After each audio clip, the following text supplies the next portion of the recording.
spectators, Pit Senior. We are very excited, the same as all the spectators coming here. Very excited also because this is the first Sinulog happening here in United Arab Emirates. So all Cebuanos and other people, other Filipinos are very excited in this. So Pit Senior.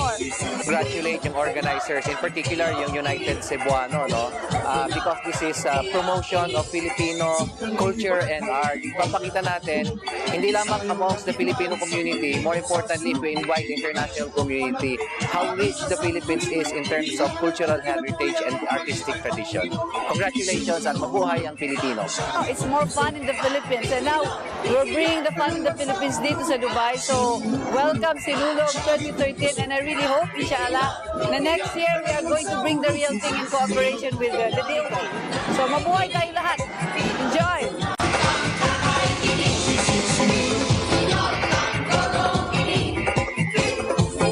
Ako namipay kung maayo nga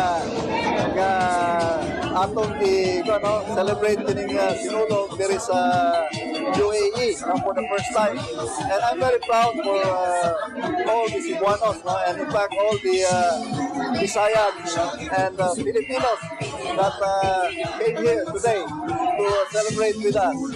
So I hope this will continue, and we will even do better next time. United Cebuanos, congratulations for the first Sinulog festival in Dubai, and it's an honor for us being proud to join this partnership of success, sponsoring the Sinulog, and looking forward for more and more events to come up in Dubai. Once again, congratulations, it's an amazing. Viva Senor!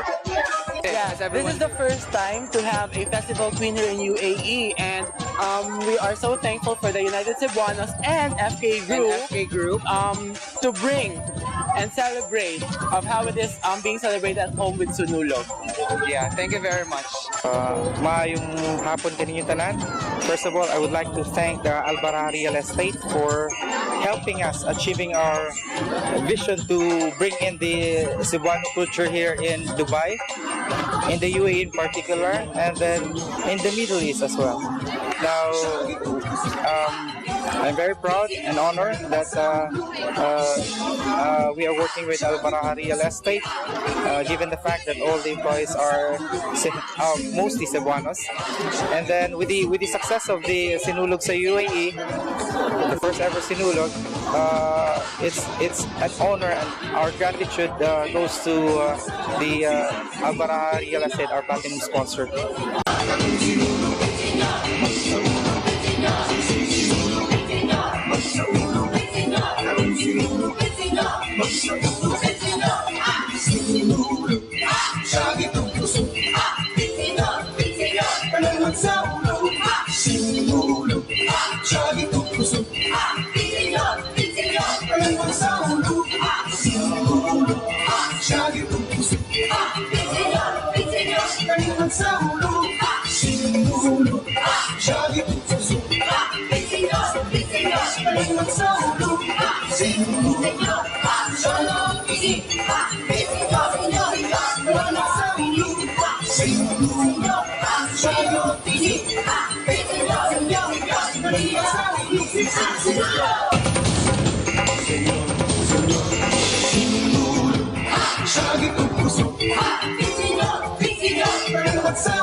Señor,